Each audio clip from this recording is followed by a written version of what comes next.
अस्सलाम वालेकुम व्यूअर्स, कैसे हैं आप? उम्मीद है कि आप खैरियत से होंगे।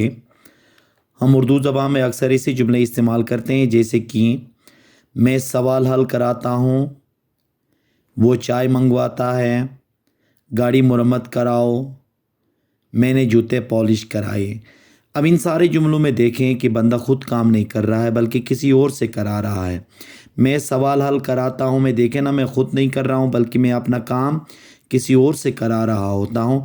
तो जब कभी भी हम अपना काम किसी और से करवाते हैं या कोई और हमसे काम करवाता है, तो फिर ऐसे जुमलों को हम इंग्लिश में ट्रांसलेट करने के लिए क्या इस्तेमाल करेंगे, वो आज के इस लेक्चर में तफसीलन डिस्कस कर लेंगे। तो आइए शुरू कर लेते हैं लेक्चर। देखें, इसके लिए गेट का इस्तेमाल होता है। इसका जो फार्मूला बनता है, सबसे पहले सब्जेक्ट, फिर उसके बाद गेट, फिर उसके बाद समथिंग, फिर उसके बाद वर्ब की थर्ड फॉर्म।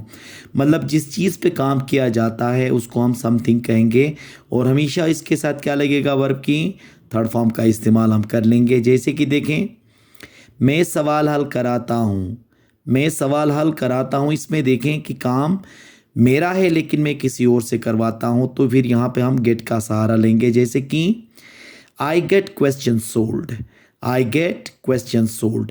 क्वेश्चन यहाँ पे क्या है, समथिंग है, और आगे हम वर्ब की कौन सी फॉर्म इस्तेमाल करेंगे, थर्ड फॉर्म। हमेशा वर्ब की कौन सी फॉर्म इस्तेमाल होगी, इसमें थर्ड फॉर्म इस्तेमाल होगी, और हम गेट का इस्तेमाल करके हम अपना काम किसी और से करवा लेते हैं। इसी तरह देखें, वो चाय मंगवाता है, वो चाय मंगवाता है, इसमें भी देखें ना, वो बंदा खुद नहीं लाता है बल्कि किसी और से मंगवा रहा है। तो क्या होगा, he gets it brought, he gets it brought. ही की वजह से गेट में इसका इजाफा हुआ। गाड़ी मुरम्मत कराओ, गाड़ी मुरम्मत कराओ, इसमें देखें हुक्म है। जब भी कोई ऑर्डर होता है तो वो डायरेक्ट किससे शुरू होता है, वर्ब से शुरू होता है। तो क्या होगा, get car repaired, get car repaired. मैंने जूते पॉलिश कराए, मैंने जूते पॉलिश कराए, इसमें देखें ये जुमला जो है पास्ट का है, तो गेट का सेकंड फॉर्म इस्तेमाल होगा। जैसे कि I got shoes polished, I got shoes polished. आपको खाना मंगवाना चाहिए, आपको खाना मंगवाना चाहिए। You should get food brought, you should get food brought. मैं आपके लिए नया मोबाइल मंगवाऊंगा, मैं आपके लिए नया मोबाइल मंगवाऊंगा। I will get a new mobile brought for you, I will get a new mobile brought for you.